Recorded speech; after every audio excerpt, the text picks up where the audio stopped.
12/12 Super Sale, maligayang Pasko. Lahat ng gusto nyo mga kabayan, almost 60% off, discounted kayo ng 1,500 to 1,000 pesos. Gabay medalyon, habak de bala, itak na tardar, pangil ng baboy ramo. Incenso candle for cleansing, gemstone, kontrainggit, pampaswerte at marami pang iba. Fast facing ang stocks natin mga kabayan, check out ka na, pwede ding ipangregalo. Nasa comment section ng link mga kabayan kung gusto mong mag-order. Ang kwentong ito ay hango sa totoong buhay. Mula ito sa isa nating kabayan na itago na lang natin sa pangalang Leo. Taong 1987, Dumalag, Capiz. Ang mga aso ay matuturing na pinakamatalik na kaibigan ng tao. Kaya nilang magbigay ng katapatan na walang hinihinging kondisyon. Kung minsan, nag-aalay pa ng sariling buhay para iligtas ang kanyang Panginoon. Ngunit kadalasan, hindi natin ito nakikita. Sa halip na pasalamatan, pinagmamalupitan sila at tinatratong basura. Iniiwan kung saan-saan, pasintabi sa mga matatamaan. Pero bilang isang taong mahilig sa tao, masasabing paminsan, mas tao pa sa tao ang mga aso. Leo, nag-aantay ang mga mangangaso. Sasamahan natin sila. Wika ni Mang Eliseo. Opo tay, nandiyan na po. Inaayos ko lang po yung tali ni Rakal. Tugon ni Leo. Ay nako, talagang isasama mo na naman niyang aso mo. Makakabagal lang yan sa lakad natin eh. Mamaya, pakarga-karga ka pa dyan. Pahihirapan mo lang ang sarili mo. Kasi tatay, walang kasama dito sa bahay oh. Kawawa naman. At isa pa, hindi pa siya ganap na aso. Malaki lang yung pangangatawan niya. Pero ilang buwang gulang pa lang si Rakal. Pag-uusap ng mag-ama. Nakatira ang mga ito sa pinakadulong bahagi ng bayan ng Dumalag. Ilog lang ang pagitan. Nasa kabilang bayan na sila ng Tapas, kung saan merong makapal na kagubatan. Kadalasang pinupuntahan ng mga mangangasong galing sa syudad. Napakaraming baboy ramo sa lugar. Kung minsan may mga namamataang usa.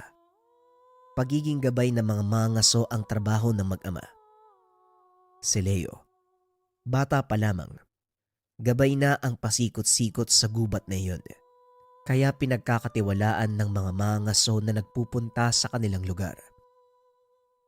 Ito rin ang naging daan para mapunta sa kanyang pangalaga ang tutang si Rakal. Kakaiba ang itsura ng asong ito. Dahil bukod sa malaabong balahibo, kulay asul din ang mga mata. Napakatulis ng nakatayo nitong mga tenga. Halos hindi pa dumidilat ang tuta nang matagpuan nito ng binatang kinakapa ang daan sa kung saan. Naawa si Leo kaya dinala niya pa uwi. Maraming alagang kambing si Mang Eliseo, kaya naman hindi nawalan ng gatas na ipinapainom ang binata. Ilang buwan pa lang ang lumipas. Nakita nito ang malaking pagbabago sa katawan ng alaga, maging ang kakaiba nitong likse sa pagkilos. Kakaiba din ang tahol ni Rakal. Umaalingaw-ngaw ito sa buong paligid. Kakaiba talaga yung laki ng alaga mo, Leo. Saan mo ba kasi nakuha yung asong yan? Ilang buwan pa lang ang nakalipas. Halos kasing tangkad na ng kalabaw ko. Wika ng isa sa mga kapitbahay ng binata. Nagpatuloy sa paglalakad ang mag-ama, kasama ang alagang aso. Kilala sa kanilang baryo si Rakal. Kakaiba ang kulay nito, lalo pa kapag natatamaan ng sinag ng araw. Maya-maya pa, narating na nila ang lugar kung saan nag-aantay ang kanilang mga panauhin. Oh, nandito na pala sina Mang Eliseo. Aba, ang laki na pala ni Rakal ah. Ilang buwan pa lang ang nakakalipas. Kasya pa sa bulsa ko yung tutang yan. Ngayon hindi ko na yata kayang buhatin. Kakaiba talaga yung itsura niyo, oh. Hindi ba mga kasama? Wika ni Marco, isa sa mga mangaso na kasama ni Leo. Oo nga po Manong eh, parang kailan lang nung nakita ko siya sa daan. Tugon ni Leo. Mahusay ang pagpapalaki mo sa kanya, Leo. Mga Eliseo, salamat naman at makakasama ko po uli kayo sa pangangaso. Nga pala, may mga baguhan ako makakasama, sina Esteban at Rodel. Mga taga kabilang bayan lang sila. Pagpapakilala ni Marco sa mga kasama. Lumapit ang mga ito kay Rakal upang batiin. Ngunit angil ang sinalubong sa kanila ng aso. Huwag niyo siyang titignan sa mata. Siguradong sasakmaling kayo niyan. Wika ni Leo. Pasensya ka na. Akala ko maamo ang alaga mo. Wika ni Esteban. Malakas ang pangamoy ni Rakal. Kaya nitong malaman ang totoong ugali ng tao sa pamamagitan lang ng pangamoy. Ngayon pa lang babalaan ko na kayo. Kung may masama kayong tangka, huwag niyo nang ituloy. Wika ni Leo. Nagulat ang dalawang kasama ni Esteban. Hinawakan ang dalang mga baril na pinakamalaking pagkakamali ng mga ito. Dinambahan ni Rakal si Esteban. Akmang kakagatin na ito sa leeg nang sawayin siya ni Leo. Tama na Rakal. Manong Rodel, ibaba mo ang baril mo kung ayaw mong mawasak ang lalamunan ni Manong Esteban. Wika ni Leo. Dahan-dahan namang ibinaba ni Rodel ang dalang baril. Unti-unti ring umatras si Rakal. Binalaan ko na kayong dalawa eh, pero hindi kayo nakinig. Ngayon alam nyo na ang sinasabi kong panganib. Wika ni Marco. Oo, alam na alam ko na pakiusap Leo. Ilayo mo sa amin yung alaga mo. Wala naman kaming masamang tangka eh. Gusto lang naming malaman kung totoo ba yung sinasabi ni Marco. Wika ni Sebastian. Anong ibig mong sabihin? Manong Marco, anong sinabi mo sa kanila? Tungkol sa alaga mo, Leo. May inala ko na isa siyang Laicano. Laicano? Ano po yung mga yun? Ang mga Laicano, isang lahi ng mga inkantong aso. Sa tamang edad, nagagawa nilang mag-ang yung tao, ngunit bibihira na lang sila. At sa pagkakalam ko, Leo, alamat lang ang mga yon. Kaya malamang mali din ako. Hindi naman siguro anak ng inkantong aso itong si Rakal. Parang normal na tuta lang siya eh. Tara na ho, tatanghaliin na tayo. Marco! Ay pasensya na, hindi ako makakasama sa pangaso ngayon ah.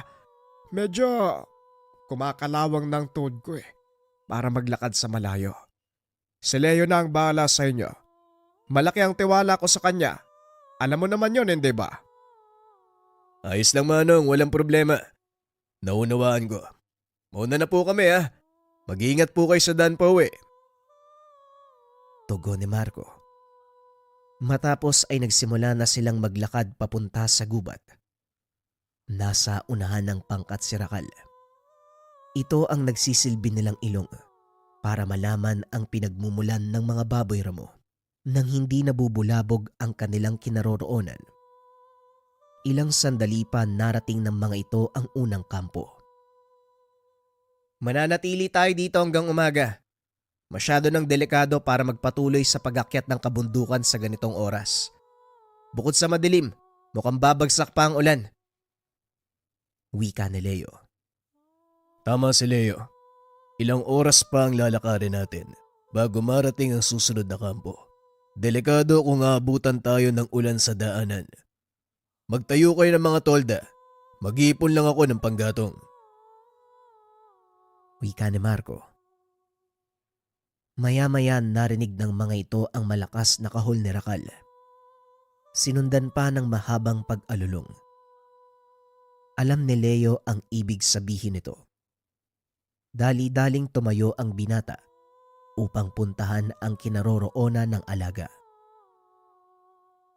Anong nangyari, Leo? Saan ka pupunta? Narinig ko ang alulong ni Rakal. Isa lang ang ibig sabihin nito. Meron siyang nakitang kakaiba. Hindi aalis ang asong yun hanggat hindi niya ako nakikita. Hindi ka pwedeng lumakad na mag-isa. Sandali lang. Sasabihan ko sina Sebastian na wag umalis ng kampo. Wika ni Marco. Dali-dali nitong kinausap ang dalawang kasama. Matapos ay bumalik na sa kinaroroonan ng binata. Maaaring baboy ramo o hindi kaya naman usa ang nakita ni Rakal sa gubat. Pero ang pag-alulong ni Rakal ng ganong kahaba, ngayon ko lang narinig eh. Hindi ko alam kung anong ibig sabihin nun. Wika ni Leo. Maya-maya pa tumambad sa kanila si Rakal. Nakarap ito sa masukal na bahagi ng gubat. Nakatayo ang balahibo nito sa batok habang mahinang umaangil. Nakita din ni Leo na nakalabas ang pangil ng alaga na tila nakahandang sumalakay. Akmang lalapit na sana ang binata nang lingunin ito ni Rakal at kaulan. Anong nangyari? Bakit ka kinakaulan ni Rakal? Ayaw niya akong palapitin. Mukhang mapanganib na hayop yung nakita niya, Manong. Tugon ni Leo. Maya-maya pa, biglang lumabas mula sa masukal na bahagi ng gubat ang napakalaking baboy ramo. Dire-diretso itong tumakbo papunta kay Rakal. Sinalubong naman ito ng aso. Higit na malaki ang baboy kesa sa kanya. Kaya nag-aalala si Marco na baka mapahamak ang alaga ng binata. Baka mapano si Rakal. Masyadong malaki ang baboy ramo na yan para sa kanya. Kaya ni Rakal ang isang yan. Minsan na siya nagpatumba ng kalabaw eh. Kaya alam kong madali lang sa kanyang talunin ang baboy ramo. Tugon ni Leo. Kakaiba ang laki ng pangangatawan ni Rakal kung ikukumpara sa mga pangkaraniwang aso. Lalo na kung pagbabatayan ang edad, isa pa rin itong tuta. Habang pinapanood ni Marco ang laban, nakikita nito ang kakaibang liksi ni Rakal. Halos hindi masabayan ng tingin ang galaw nito. Lalo pa ang tanging liwanag na tumatama sa kanila ay nagmumula sa buwan. Tumalon si Rakal papunta sa likod ng baboy ramo. Kinagat ito sa batok. Dahilan para matumba ang nilalang. Nilapa niya ito hanggang sa tuluyang mamatay. Akmang lalapit na si Marco upang siguraduhing patay na nga ang baboy nang bigla siyang angilan at pakitaan ng ngipin ni Rakal. Sandali lang, Manong. May panganib pa sa paligid. Hindi nag-iisa ang baboy ramo na yan. Wika ni Leo. Nakarinig ng mga kaluskos sa paligid ang binata. Tumambad ang tatlong maliit na biik. Tumakbo ang mga ito patawid sa kanilang kinaroroonan. Laking gulat ng dalawa dahil biglang umalingaw-ngaw ang malakas na putok ng baril. Bumulagta ang isa sa mga biik. Nilingon ni Marco ang pinanggalingan ng putok. Nakita nito ang kasamang si Sebastian. Nakaumang ang baril nito sa dalawa pang natitirang biik. Akmang lalapitan sana ito ni Marco nang biglang tumalon si Rakal mula sa kanilang likod. Sinugod nito ang dalawang kasama. Manong Sebastian, Manong Rodel, ibaba niyo mga baril niyo. Hindi kayo lulubayan ni Rakal hanggat nakaumang sa kanya mga sandata niyo. Wika ni Leo. Ngunit sa halip na sumunod, pinaputokan ng mga ito ang aso na siyang malaking pagkakamali. Napakabilis umiwas ni Rakal. Nagawa nitong ilagan ang mga bala mula sa dalawang mga ngaso. Nagkakarga ng bala ang dalawa.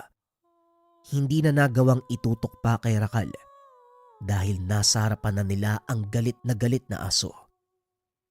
Dinamba nito ang dalawa dahilan para matumba at mabitawan ang mga sandata. Binalaan ko na kayo kaso ayaw niyong makinig. Pasensyahan tayo dahil hindi ko na mapipigilan pa ang mga alaga ko sa pagkakataong ito. Wika ni Leo. Marahang inilabas ni Sebastian ang patalim. Akmang sasaksakin si Rakal nang bigla itong sakmalin ng aso sa leeg na naging sanhi ng agaran nitong kamatayan. Marco, pakiusap. Tulungan mo ko. Ayoko maging kapunan ng asong to. Pagmamakaawa ni Rodel. Bitawan mo ang baril mo at ang anumang sandatang hawak mo nang sa ganon ay lubayan ka ng aso. Wika ni Marco. Inihagis ng mga ngaso ang hawak na sandata. Inalis ni Rakal ang unhang paa nito na nakadagan sa dibdib ni Rodel.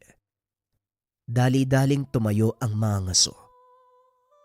Lingid sa kalaman ni Marco na may nakatagong pistola sa likod ng kasama. Binunot ito ni Rodel. Akmang babarilin na sana si Rakal nang bigla itong kalmutin ng aso. Dahil sa lakas ng pagkakakalmot, nabali ang kanang braso nito. Sinakmal ito ni Rakal sa leeg. Inihagis papunta sa isang puno. Nagkandalasog-lasog ang katawan ni Rodel na naging sanhi ng kamatayan. Ewan ko ba kung bakit ang titigas ng ulo ng mga taga-syudad. Ilang beses ko na silang binalaan tungkol sa alaga mo. Pero hindi sila nakikinig. Wika ni Marco. Hindi mo nasagutin ang nangyari sa kanila, Manong. Sila ang may problema. Tara, iligpit na natin ang bangkay ng dalawang yan. Wika ni Leo. Anong sasabihin natin sa mga taga-baryo? Sabihin na lang natin, nakasagupa nila ang malaking baboy ramo at yan ang kinamatay nila. Tugon ni Leo. Pagdating sa baryo, nagulat ang mga tao. Hila-hila ni Rakal ang dalawang bangkay. Gumawa ng karosa ang dalawa. Pinahila kay Rakal pababa ng kabundukan. Anong nangyari sa mga yan, Leo? Hindi pa kayo nagtatagal sa kabundukan. Meron ang namatay. Nakasagupa po nila yung malaking baboy ramo sa unang kampo pa lang Binalaan na namin na huwag kumprontahin. Kaso masyadong matigas ang ulo. Kaya ayan ho, naanhing. Tugon ni Leo. Ang ibig sabihin ng naanhing, namatay. Matapos makipag-usap sa mga kapulisan, nagpa siya ang binatang umuwi. Isinama nito si Marco dahil masyado nang malalim ang gabi para umuwi pa ito sa kabilang bayan. Pagpasensyahan mo na yung bahay namin, Manong Maliit lang kasi yung mga kwarto 2 lang kami ni tatay ang nakatira doon. Naku Leo, wag mo akong alalahanin. Dahil sanay ako matulog kahit sa loob ng kagubatan. Tugon ni Leo. Maya-maya ay nakarating na sila sa tahanan ng binata. Sinalubong sila ni Mang Eliseo. Oh, anong nangyari? Bakit kayo bumalik agad? Hindi ba magandang pwesto, Leo? Tanong ng matanda. Maganda naman po tay, pero may nangyari kasi. Napatay ni Rakal ang 2 sa mga kasama ni Manong Marco.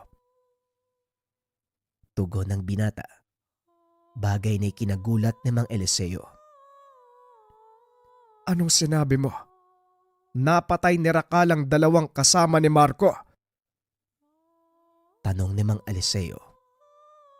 Hinaan mo lang yung boses mo, tay. Mamaya may makarinig sa'yo Oho, totoo ang sinabi ko. Wika ni Leo. Kinumpirma ito ni Marco. Totoo po ang sinabi ni Leo, Manong.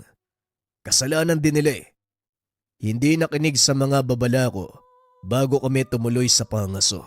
Pero inayos na ng otoridad ang lahat ng bagay. Pinalabas na lang namin na malaking baboy ramong nakapatay sa kanila. Tugon ni Marco. Kung ganon, wala na tayong dapat ipag-alala. O siya, pumasok na kayo ng makakain. Marco, may itinabi kong masarap na lambanog. Saluan mo ko ha. Wika ni Mang Eliseo. Matapos kumain, nag-usap-usap ang tatlo sa harapan ng mesa. Kailangan ko nang bumalik ng bayan bukas ng umaga dahil may aasikasuhin ako. Sayang lang, hindi naging maganda ang kinalabasan sa pagkakataong ito. May mga susunod namang pagkakataon. Kaya bumawi na lang tayo, Marco. Sa ngayon, bakit hindi muna natin lasapin ang masarap na alak?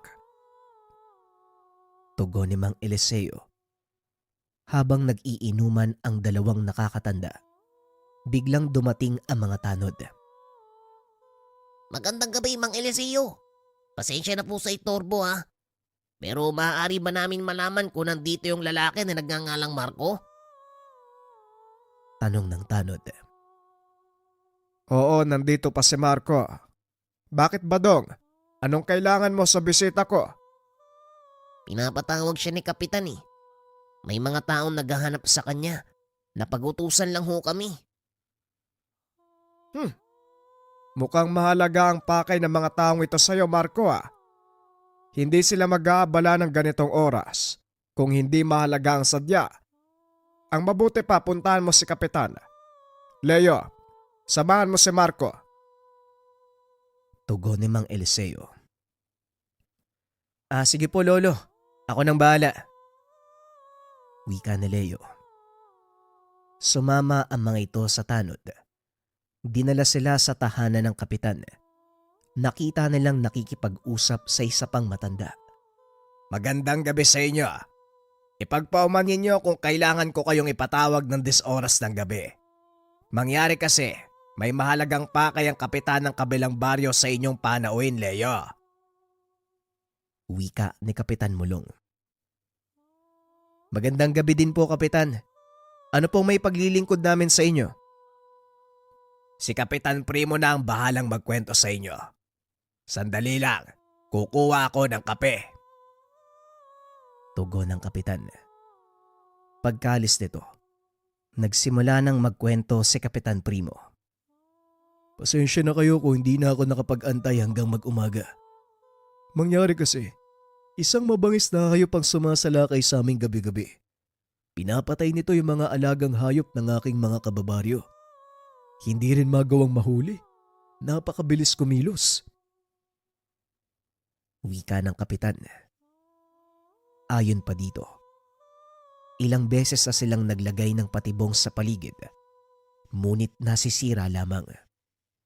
Meron na hubang nakakita sa inyo kung ano ang anyo ng nilalang? Ang totoo niyan, wala ni isa sa mga kababaryo ko ang nakakita ng totoong itsura ng nilalang. Anino lang ang kanilang naaaninag. Napakabilis nitong kumilos eh. Kaya hindi na nagagawang abutan ng aking mga tanod sa tuwing hahabulin ha. Maaari ko po bang malaman kung ano ang ginagawa niya sa mga hayop na napapatay? Kinakain yung lamang loob. Iniiwan ng mga labi na nakasabit sa isang puno. Hinala namin, malaking musang yung gumagawa nito. Tugon ng kapitan.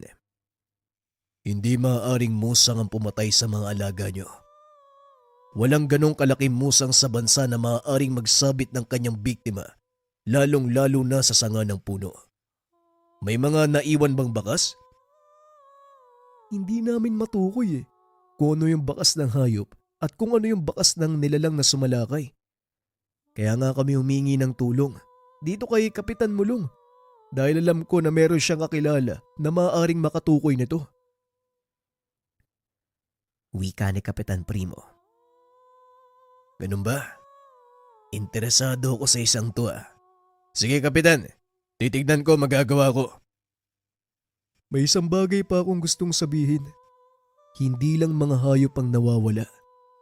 Bago ako pumunta dito, isa sa mga kababaryo kong lumapit. Humingi ng tulong na mahanap ang kanyang nawawalang anak.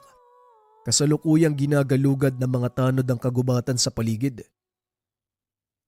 Ganun ho ba? Sige, sandali lang. Kukuha lang ako ng ilang kagamitan. Wika ni Marco. Dali-daling bumalik sa kanilang tahanan si Leo. Habang nasa daan, nagpapasaring ang binata. Gusto ko sanang sumama sa pupuntahan mo, Manong. Kaso baka hindi ako payagan ni tatay. Wika ni Leo. Ako na ang bahalang magpaalam sa tatay mo. Kailangan ko rin ng malakas na pang-amoy ni Rakal sa lakad na ito. Wika ni Marco. Napangiti si Leo sa sinabi nito. Maraming beses nang sinamahan ng binata ang Ginoo. Ngunit ito ang unang pagkakataon. Natutugi sila ng hindi kilalang nilalang. Pagdating sa tahanan, hindi na nagsayang ng panahon si Marco. Kinausap nito si Mang Eliseo upang kunin ang permiso. Malalim na ang gabi, Marco. Masyadong mapanganib kung ngayon mo isasagawa ang pagtugis. Bukod sa napakadilim, hindi nyo alam kung anong nilalang ang kakarapin nyo. Wika ni Mang Eliseo. Kaya nga po kakailanganin ng tulong ni Rakal sa lakad ko, Manong. Isa pa, pamilyar sa akin ang kasong ito. Hindi lang ako sigurado kung ito din ang nilalang na hinahanap ko. Maraming taon na ang nakakaraan. Wika ni Marco. Hindi mo pa rin nakakalimutan ang kaganapang iyon, Marco. Mahigit 10 taon na nakakaraan simula nang mamatay ang kapatid mo. Ang buong akala ko, nalutas na ang kaso. Hindi, Manong. Kaya nga po ako nagpatuloy sa pangaso dahil gusto kong mahanap ang aswang na pumatay sa kapatid ko. Malakas ang hinala ko. Siya ang nambibiktima sa kabilang baryo. Kaya nakikiusap ako, Manong. Hayaan mo kong isama si Leo at Rakal. Wika ni Marco. Hindi naman nagdalawang salita ang Ginoo. Pinayagan ng matanda na sumama si Leo, pati na rin ang alaga nito. Ang dalawa ang magiging katuwang sa pagtugis sa nilalang. O siya, ikaw na ang bahala kay Leo.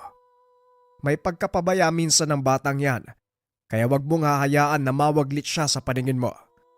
Wika ni Mang Eliseo. Matapos ihanda ang lahat ng dadalhin, muling lumakad ang dalawa pabalik sa tahanan ng kapitan. Halina ho kayo. Kailangan nating makarating sa baryo nyo bago mag-umaga. Nang sa ganon hindi makontamina ang mga bakas na maaaring maiwan ng nilalang. Wika ni Marco. Lumakad ang mga ito papunta sa baryo ni Kapitan Primo. Hindi naman ito kalayuan sa kanilang pinanggalingan, kaya nakarating sila bago pa tuluyang magliwanag. Mabilis na sinayasat ni Marco ang paligid. Naghanap ito ng mga palatandaan ng nilalang dahil minsan nang nagkaroon ng ganitong engkwentro ang Ginoo. Meron siyang ideya kung ano ang hahanapin. Naglakad sa paligid sina Marco at Leo. Nasa unahan ng mga ito si Rakal. Inaamoy ang paligid. Hanggang sa biglang mapahinto ang aso. Kumahol ng ilang ulit.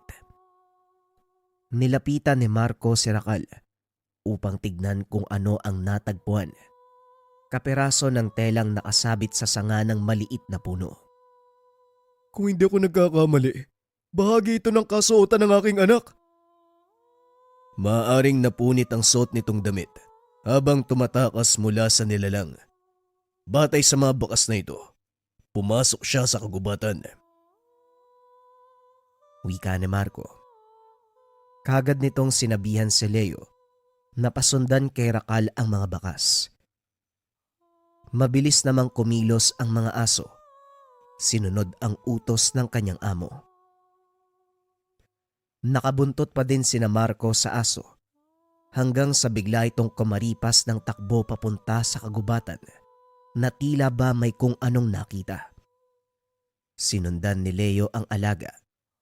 Akmang tatakbo na din si Marco nang bigla itong hawakan ng kapitan sa kamay.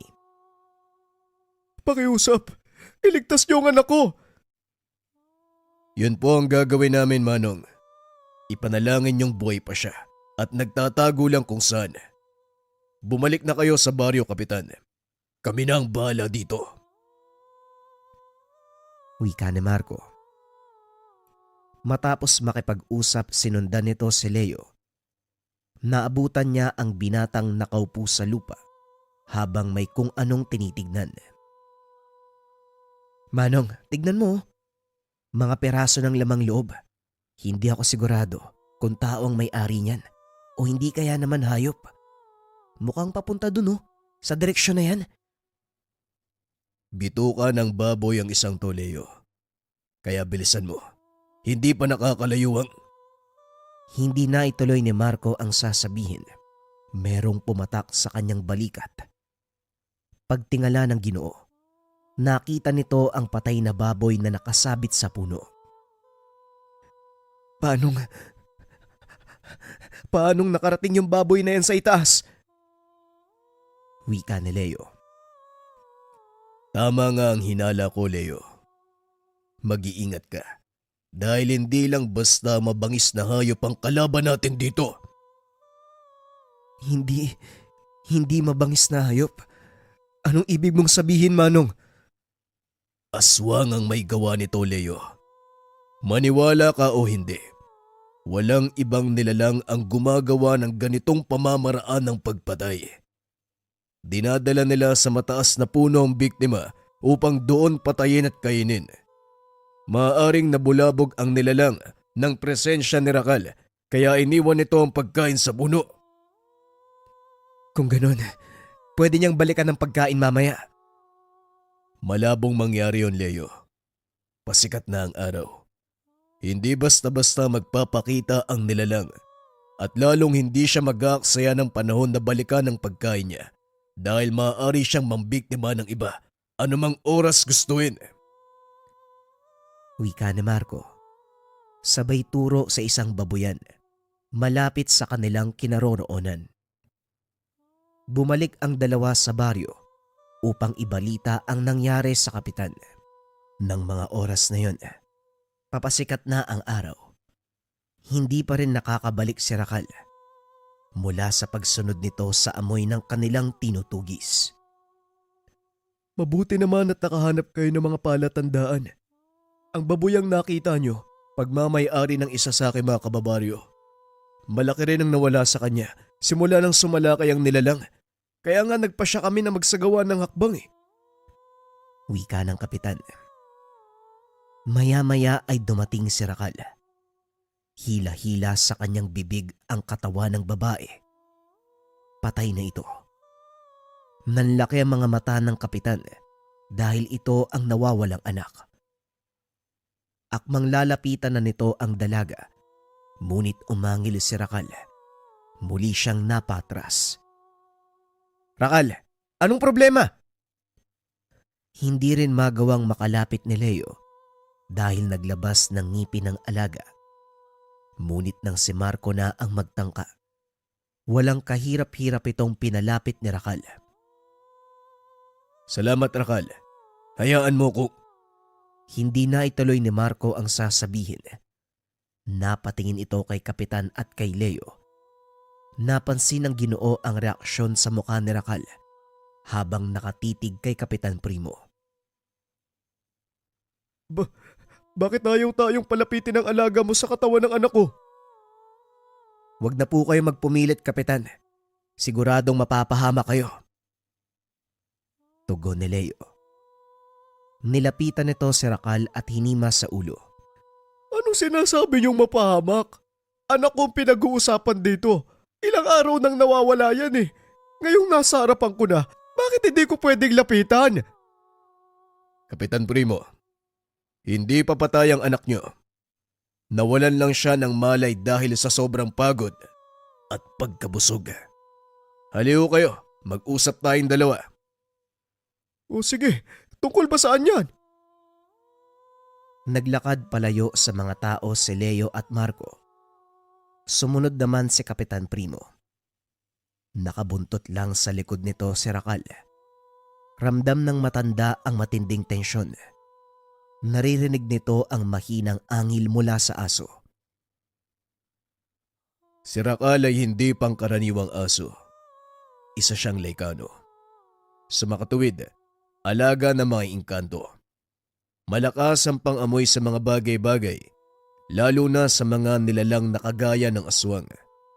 Ang dahilan kung bakit ayaw kayong palapitin ni Rakal sa katawan ng dalaga dahil meron siyang natuklasan. Naamoy ng aso ang totoong katauhan ng anak mo. Kaya magsalita ka, Kapitan. Kailan nayanggaw ang dalagang ito? Nanlaki ang mga mata ni Leo dahil sa mga narinig. Hindi nito akalain na matutuklasan ng alaga ang lihim ng dalaga.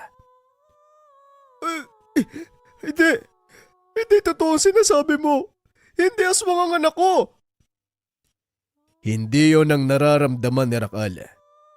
At kung hindi mo aaminin ang katotohanan, wala kaming magagawa kung hindi hayaan ng malaking aso na yan na pagpira-pirasuin ang katawan ng anak mo. Wika ni Marco.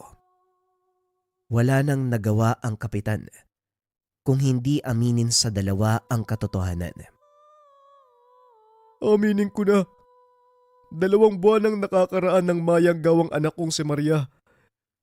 Pinagamot naman namin. Nagtiwala kami sa sinabi ng manggagamot na natanggal nito yung sumpa sa katawan ng anak ko. Pero nalaman namin huwad pala yung manggagamot na yun. At ang totoo, wala siyang ginawa. Tugon ng kapitan. Ayon pa dito, matapos dalhin sa manggagamot ang anak, naging maayos ang kondisyon. Nawala din ang mga senyales ng yanggaw sa kanya, kaya hinayaan nila ito. Maayos namang nakakausap ang dalaga, ngunit napansin ang palagi nitong paglalaway, lalo na sa tuwing makakakita ng baboy na kinakatay o kahit ang mga tinda sa palengke. Bago pa man madala sa manggagamot ang dalaga, nahuli na ito ni Kapitan Primo kumakain ng buhay na manok sa likod ng kanilang tahanan. Hindi lang isa, kung hindi maraming beses na itong nangyari, kaya naman nagpasya ang matanda na itali ang dalaga. Ilang buwan ang nakalipas, simula nang itali nila ang dalaga, unti-unting nagbago ang ugali nito. Naging mainitin ang ulo, palaging sumisigaw at umaangil na para bang gutom na gutom.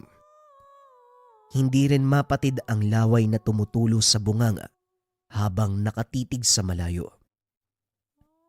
Dito na nagpasya si Kapitan Primo na magpatawag ng manggagamot. Sa kasamaang palad, manloloko ang nalapitan, tinangay lang ang pera. Wala itong ginawa sa kanilang anak. Pinakitaan lang nito ng ilang huwad na ritual ang kapitan. Matapos ay sinabing ligtas na ang dalaga. Tinanong din ng kapitan kung nasaan ang inalabas na ibon, ngunit hindi masagot ng manggagamot. Ang sabi lang nito, natunaw sa loob ng katawan ng dalaga ang sisiw. Aminin ko na. Ang totoo may kasalanan sa lahat ng krimen na nangyayari sa lugar na to. Walang iba ko hindi si Maria. Kaya nakikiusap ako. Tulungan niyo ko. Kung ganon, bakit mo pinapatugis ang iyong anak? Yun ay dahil gusto kong itama ang pagkakamali ko. Kinonsinti ko ang pagiging aswang ng aking anak na naging sanhi ng problema ng maraming tao. Kung ganon, handa na kayo sa maaaring mangyari sa kanya. Teka, Leo, nasaan ang dalaga? Tanong ni Marco. Wala na ito sa kinahigaan. Maging si Rakal ay hindi ito napansin. Hindi ko alam. Nandito lang yung kanina Wika ni Leo. Dali-dali nitong inutusan si Rakal na hanapin sa paligid ang dalaga. Mabilis naman itong sumunod. Hindi naramdaman ni Rakal ang kilos ng anak mo, Kapitan. Ibig sabihin, sanay na ito sa kanyang ginagawa. Mahihirapan tayong matunto ng dalaga Lalo pat alam niya na tinutugis natin siya. Kung sakaling mahuli niyo ang anak ko, ay pakiusap. Huwag niyong papatayin ha. Hindi ko may papangako ang bagay na yan, Kapitan. Dahil sa oras na manlaban siya, wala akong magagawa kung hindi pagtanggol ang aming sarili. Wika ni Marco. Sabay lakad papasok sa kagubatan. Masama ang loob ng kapitan sa naging tugon ni Marco, kaya gumawa ito ng hakbang upang mahanap ang sariling anak. Tanghaling tapat ng mga sandaling iyon, wala pa ring nakitang bakas ng dalaga. Nagpasya si Marco na magpahinga. Antayin ang susunod na gagawin ng aswang. Kailangan natin magpahinga, Leo. Sa ngayon wala na tayong magagawa. Hindi natin siya mahanap sa terik na araw. Magtatago na yon kung saan. Pero nagtataka ako, Manong eh. Bakit parang hindi gumagana yung malakas sa pang-amoy ni Rakal? Ang ganitong uri ng mga aswang, mahusay sa paggamit ng sabulag. Nililin lang nila ang paningin at pang-amoy ng mga kagaya ni Rakal. Ngunit sa oras na magbago sila ng anyo at muling sumalakay, kusang lalantad ang sangyo nila. Doon palang magkakaroon ng pagkakataon si Rakal na mahanap siya sa pamamagitan ng pang-amoy. Wika ng Ginoo. Panandaling naidlip ang binata sa paanan ng puno, habang si Rakal ay nakahiga sa tabi nito. Pagod na pagod si Leo ng mga sandaling iyon, dahil bukod sa buong gabi silang gising, ito rin ang pinakauna nilang pagkakataon na tumugis ng isang aswang. Maya-maya ay ginising siya ni Marco dahil may mga taong paparating. Leo, gising. May dadating. Maganda ka. Parang hindi maganda ang kutob ko. Wika ni Marco. Bumangon si Leo. Tumayo sa tabi ng kasama. Si Rakal naman ay tumayo sa harapan nila upang salubungin ang mga tao. Napag-alaman nila, tanod ito ni Kapitan Primo. Isuko niyo yung asong yan sa utos ni Kapitan Primo. Sandali lang mga kasama. Bakit niya gagawin yun? Siya nga ang nakiusap sa amin na tugisin ang pumapatay sa mga hayop dito sa baryo nyo. May nakapagsabi sa kanya na ang aso niyong totoong salarin. Kaya isuko niyo ang aso kung ayaw niyo magkagulo. Gusto niyong huliin si Rakal? O sige, walang problema. Huliin niyo. Dahan-dahang nilapitan ng mga armadong tanod si Rakal na noon ay kalmadong nakatayo. Sabay-sabay nilang sinugod ang aso gamit ang hawak na mga sibat.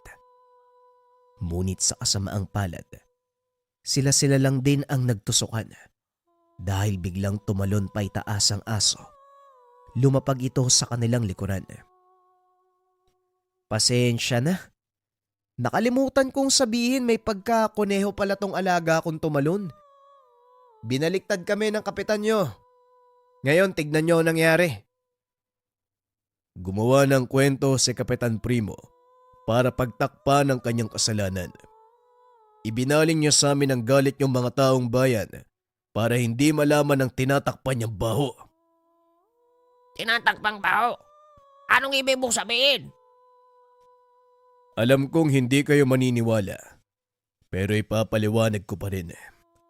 Ang anak ni Kapitan Primo na si Maria, siya ang aswang na sumasalakay at pumapatay sa mga alaga niyong hayop. Kung ano man ang kwento na kumakalat sa baryong ito, siya lang din ang gumawa nun para pagtakpan ang kanyang anak. Wika ni Marco. Marahang ibinaba ng tanod ang hawak na sibat. Napagtanto ang sinabi ng Ginoo. Naalalang sila ang nagpatawag ng manggagamot para gamutin ang nayanggaw na anak ng kapitan. Ilang buwan pa lamang ang nakakaraan. Kung gano'n tama ang hinala ko, hindi nga nagamot ang anak ni Kapitan. Wika ng tanod. Akmang aalis na sana ito. Ngunit pinigilan ni Marco. Sandali lang. Kapag bumalik ka doon ng nag-iisa, mapapahama ka lang. Kung ako sa'yo, dumito ka muna. Tulungan mo kaming gamutin ang mga kasama nyo. Wika ni Marco. Matapos gamutin ang mga nasugatang tanod, pinayagan na silang umalis. Manong, anong susunod nating gagawin? Itutuloy natin ang paghahanap sa anak ni Kapitan. Kailangan natin siyang matagpuan kahit ano pa ang mangyari. Kung hindi, marami ang mamamatay. Wika ni Marco. Lingid sa kalaman nito na narinig ng binata ang usapan nila ni Mang Eliseo. Manong, wala ka namang dapat itago sa akin eh. Alam ko po ang nangyari sa kapatid mo. Aksidente kong narinig ang usapan niyo ni tatay. Alam ko rin na ang tinutugis nating aswang, maaaring merong koneksyon sa pagkamatay ng kapatid mo. Ay nako, tama ka Leo. Kaya ako pumayag na tulungan si Kapitan Primo. Meron akong suspetsya na marahil dito natin matatagpuan ang pumatay sa kapatid ko. At parang hindi nga ako nagkamali. Kahit ano pang mangyari, tutugisin natin ang mga nilalang na yan. Wika ni Marco. Nag-antay ang mga ito sa kagubatan hanggang sa sumapit ang dilim. Lingid sa kalaman ng dalawa na bukod sa tinutugis na aswang, may paparating pang mas matinding panganib.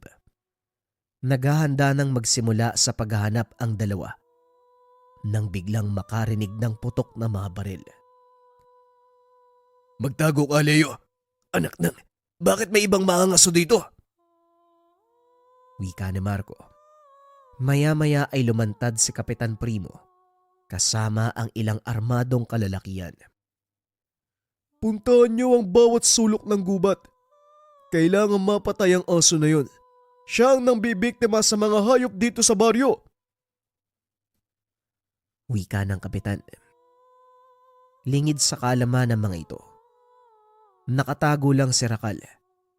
Nagulat ang mga armadong kalalakian nang biglang makarinig ng malakas na alulong.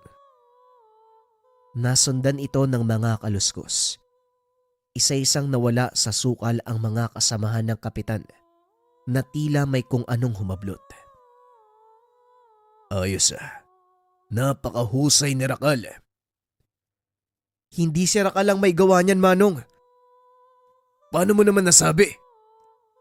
Naroon si Rakal, nasa likod ng malaking bato. Hindi ko alam kung ano yung nilalang na umaatake sa kanila. Wika ni Leo. Sabay turo kay Rakal. Maya-maya pa ay lumabas na ang dalawang malaking aso. Kahawig ito ni Rakal.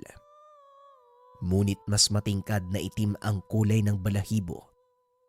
May mga tuldok na puti sa noo ang mga ito. Nakagaya kay Rakal. Imposible. Bakit nandito ang mga yan? Bakit, Manong? Kilala mo ba yung mga aso na yan? Oo, kilala ko ang mga asong yan.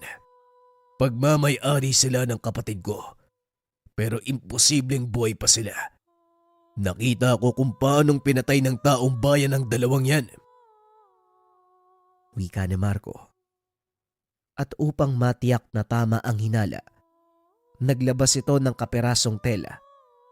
Tinawag ang pangalan ng dalawang malaking aso. Sandali lang, Manong. Baka lapain tayo ng mga yan.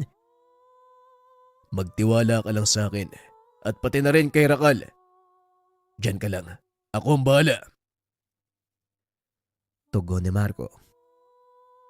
Tumayo ito para makita siya ng dalawang aso. Dahan-dahang lumapit ang mga ito papunta sa kanya. Bigla namang humarang sa daan ng mga ito si Rakal. Kumukuwag ang buntot. Ito ang unang pagkakataon na nakita ni Leo na ganun ang kilos ng alaga. Buhay nga kayong dalawa. At Leo, magugulat ka. Pero ang alaga mong si Rakal, Ito ang nawawalang tuta ng dalawang asong to. Sa gitna ng kasiyahan, muling nakarinig ng putok ang dalawa. Natumba ang isa sa malalaking aso. Mukhang nakalimutan niyo yung presensya ko ah. Maria, alam ko nandiyan ka lang sa paligid. Tulungan mo kung patayin ang mga taong to upang magawa mo ang gusto mo nang walang nangingialam. Nagsisisi ako eh. Humingi pa ako ng tulong sa inyo. Napagtanto ko, mas mabuting hayaan ko na lang ang anak ko na gawin ang gusto niya. Wika ni Kapitan Primo. Nilapitan ni Leo ang babaeng aso. Tinignan ang tama nito. Maluba ang lagay ng isang tumanong. Direktang tumama sa baga niya yung balay. Walang hiya ka, Kapitan. Naati mong mabuhay ang isang aswang habang namamatay ang mga tao sa paligid mo. Mas masahol ka pa sa demonyo. Wika ni Leo. Galit na galit itong tumayo. Naglakad papunta sa kinakatayuan ng kapitan. Nagkakarga ito ng bala sa baril. Natataranta dahil hindi nito mailagay ng maayos ang bala. Sumuko ka na, Kapitan. Dahil wala ka ng laban. Parang wala na din yung anak mo ah. Hindi ko na naririnig. Wika ni Marco. Maya-maya pa, may figura ng taong lumapag sa kanyang harapan. Bigla siyang hinawakan sa leeg at hinampas sa puno. Magaling, Maria. Sige, patayin mo sila. Kahit yung asong yan, patayin mo. Wika ng kapitan. Hinarap ng aswang ang mga aso at sinugod. Sumipol ng malakas si Leo at napalingon si Rakal. Nakita nitong tumango ang binata, kaya sinalubong nito ang papasugod na aswang. Parehong mabilis kumilos ang mga ito. Ngunit dahil sa laki ng katawan ni Rakal, nagawa nitong mapatalsik ang aswang, dahilan para tumama ito sa malaking bato. Sumunod naman ang isa pang aso. Dinamba ang aswang. Samantalang si Leo naman, hinarap ang kapitan. Dumampot ito ng pamalo. Iniyampas sa kamay ng matanda na may hawak ng baril. Kasunod nito, isang malakas sa suntok ang binigay ni Leo sa matanda. Dahilan para mawalan ito ng malay. Ibinaling ng binata ang atensyon sa alaga. Pinagtutulungan ng dalawang malaking aso ang isang aswang. Kagat ni Rakal ang kamay nito at sa kaliwa naman ang kagat-kagat ng isa pa. Sabay nila itong hinila hanggang sa mahati ang katawan ng aswang sa dalawa. Tanging pagsigaw ang nagawa ni Kapitan Primo. Nang magkamalay ito, nakitang pinagpira-piraso ng mga aso ang kanyang anak na aswang. Muling binalikan ni Leo si Marco na noon ay wala pa ring malay.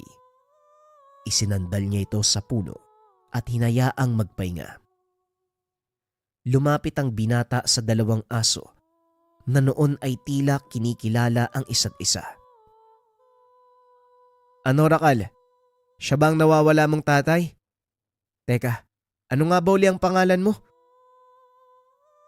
Tanong ni Leo habang nilalapitan ang dalawang malaking aso.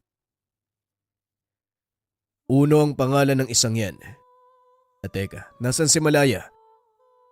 Wika ni Marco. Nagulat ito nang bigla siyang dilaan ng babaeng aso. Uno, Malaya. Yun palang pangalan ng mga magulang mo, Rakal. Ano, gusto mo ba silang makasama? Wala naman silang pupuntahan, Leo. Kaya sila naparito dahil nasundan nila si Rakal. Ang ibig sabihin lang, nasa 8 gulang na ang aso mo para sa pagpaparami. Kung ganun, sumama na lang kayo sa akin. Ako nang bahala sa inyo. Wika ng binata. Matapos ang kaguluhan, muling tumahimik ang baryo ni Kapitan Primo. Ipinakulong ng mga taga-baryo ang kapitan para pagbayaran ang lahat ng ginawa ng kanyang anak. Nagbalik na rin sa bayan nila sila Marco. Ipinagpatuloy ang buhay. Sa kapalamang napag-alaman ni Leo na milyonaryo si Marco, ito ay nang minsan siyang isama ng Ginoo sa kanilang tahanan. Tumambad ang napakalaking mansyon na yari sa marmol. Nakahilera din sa garahe ang magagarang sasakyan na madalas ginagamit ni Marco upang mangaso. Ito ang buhay ko, Leo. At huwag mo sanang ipagsasabi sa iba ang sekreto ko. Huwag kang mag-alala, Manong. Atin-atin lang to. Sinikap ni Marco na matulungan si Leo na makapagtapos sa pag-aaral. Kalaunan na masukan nito sa pamahalaan bilang kawani ng kalikasan at lakas yaman ng bansa. Matagumpay na naipasa ng binata ang kurso sa pagiging forest ranger. At sa tulong ng alagang 3 Laikano, inalagaan nila ang kabundukan na sakop ng kanilang probinsya. Sa kasalukuyan ay wala na si Leo, ngunit naiwan ang mga alaala nito sa kanyang anak at apo. Ipinagpatuloy din nila ang tradisyon ng pag-aalaga ng malalaking aso bilang pag-alala sa kabayanihan ni Rakal, ang kanilang alaga, ang asong engkanto. Maraming salamat sa pakikinig ng ating kwento, mga kabayan. Opinyon para sa kwento. May napansin kasi kung medyo tagilid sa nagpadala ng kwento eh. Pero asong gubat o mga engkantong aso, marami tayong kwento niyan, mga kabayan, na sobrang tumatak. Lalo na kapag gabay na aso yung pag-uusapan. Pero yung bagay na napansin ko sa taong nagpadala ng kwento, ewan ko lang kung napansin nyo din. Ang sabi kasi ni Tandang Eliseo sa kwento, kaya nanunugis itong si Marco dahil sa nangyari sa kapatid niya. 10 taon na ang nakakaraan. Pinatay ito ng aswang. Tapos sa kwento natin, ipinapakita na yung aswang na anak ng kapitan, parang siya din yung pumatay sa kapatid ni Marco. Pero sobrang imposible. Nasabi sa kwento, kakayanggaw pa lang sa babae, ilang buwan pa lang ang nakakalipas. Tapos yung kapatid niya, 10 taon nang patay. Kaya medyo naguluhan ako dun. Sa kayong paglapit kasi nung kapitan ang sabi, may lumapit daw sa kanya na nawawala yung anak. Tapos pagdating nila sa baryo, biglang nag-transition na nawawala na yung anak ng kapitan na hindi man lang nagulat si Leo sa si Marco. Hindi na ipaliwanag ng maayos. Medyo naguluhan ako. Lalong-lalo na yung sinabi na yung 2 aso, yung nanay at tatay ni Rakal, pagmamay-ari pa ng kapatid ni Marco. Kung si Rakal nga isang engkantong aso, napakalakas na. Hindi na malapitan yung bida natin si Leo ng kahit anong tao o kahit anong uri ng nilalang. Ang lakas ni Rakal paano pa kaya kung yung isang tao na merong gabay na 2 engkantong aso? Paano siya mapapatay ng aswang nakakayanggaw pa lang? So hindi ko alam, mga kabayan, kung meron lang nakaligtaan na parte nagpadala ng kwento. Meron ba siyang di nalagay? O nalito siya sa pagbibigay ng mga impormasyon sa kwento? Kaya ba, mga kabayan, anong napansin nyo sa kwento na ito? Kayo nang bahala sa ating comment section. Nga pala, mga kabayan, 12 sale ngayon. Bumisita kayo sa lahat ng shop natin. Lahat ng pangarap ninyong merchandise, almost 60% off. Discounted kayo ng halos 1,000, 1,500. Kaso fast facing ang stocks. Kung interesado kayo, nariyan sa comment section ang link. Pwede na kayong dumiretso. Mag-checkout na kayo, mga kabayan, kasi mabilis maubos yan. Muli, maraming salamat sa pakikinig ng ating kwento. Paalam. 12/12 Super Sale, maligayang Pasko. Lahat ng gusto nyo, mga kabayan, almost 60% off. Discounted kayo ng 1,500 to 1,000 pesos. Gabay medalyon, habak de bala, itak na tardar, pangil ng baboy ramo. Incenso candle for cleansing, gemstone, kontrainggit, pampaswerte at marami pang iba. Fast facing ang stocks natin, mga kabayan. Check out ka na, pwede ding ipang regalo. Nasa comment section ng link mga kabayan kung gusto mong mag-order.